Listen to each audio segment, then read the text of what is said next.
che è da 10 anni che faccio il merletto. Da 10 solo? 10 anni aveva. No, da che quando mi aveva tieni? 10 anni.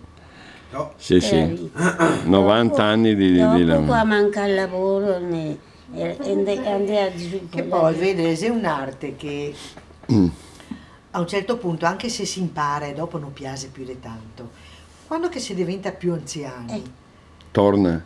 torna perché Sì. si capisce di più quello che si riesce a fare. A fare. Perché anche amico mi pare che ero fia a Sì, scuola ti merletti, sembrava, dopo guarda non che era che bello. mi piacesse tanto. Guarda che Ma adesso mi piace perché proprio, cioè, se c'è qualcosa di difficile, E ti mi piace ancora di più Di più, perché sì. è una sfida. Ti tega perfezionare in un modo meraviglioso.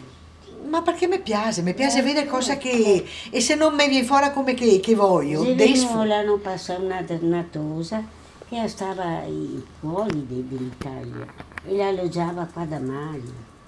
E mi mandata da Mary, lei c'era 20 euro all'ora. No, neanche me, quando si veniva una signora C'era la americana, romana che ti non avevo lavora, tutto niente. che lavora in partita. Ti sa quella coppia che veniva sempre, che gli dormia in casa della Leda in Mandraccio? Quella coppia? Sì. Quella ha imparato la romana e la che teneva 20 euro all'ora. Mi le mandavo tutte dai miei colleghi perché non volevo impegni. La veniva da me a scuola che insegnasse la perfezione della rete. Allora mica insegnavo. La perfezione si impara La andando, perfezione lavorando. viene da sé. Perché non è che Signore, si impara la perfezione così, viene da sé, ma dopo praticando, anni. che volte... Dopo anni e anni e anni. sì. È l'esperienza poi, Che no? volte sì, che volte Perché proprio... L'esperienza ci insegna sono la molti madre. merletti Ma in fatti. tutte le cose, Sì. se al primo momento non si riesce a Ma fare la bene. perfezione non è facile. No. Ma dopo dipende anche se piace Se o no, piace. perché se Sì, piace ma- il lavoro, dopo se riesce a farlo... Ci vuole la passione come Sì. dappertutto. Passione e No? pazienza, Pazienza e passione. Pazienza, I due dedizione, Le due. silenzio. È insomma un'arte unica Unica, che va preservata. che va preservata. E quindi lanciamo l'appello a chi ascolta Di che ti dito uno.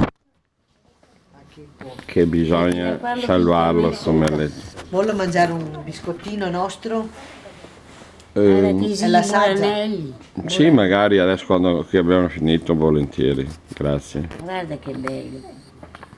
A me mi piace meglio questo negozio che la scuola Merletti. Se va a vedere il museo, se tutto rovinato bello. E mica godito alla prestite, unica che comanda dei musei. Sai? Perché questa che mi hanno messo adesso non capisce niente. E mi ha detto, queste cose sono meglio del vostro Merletti.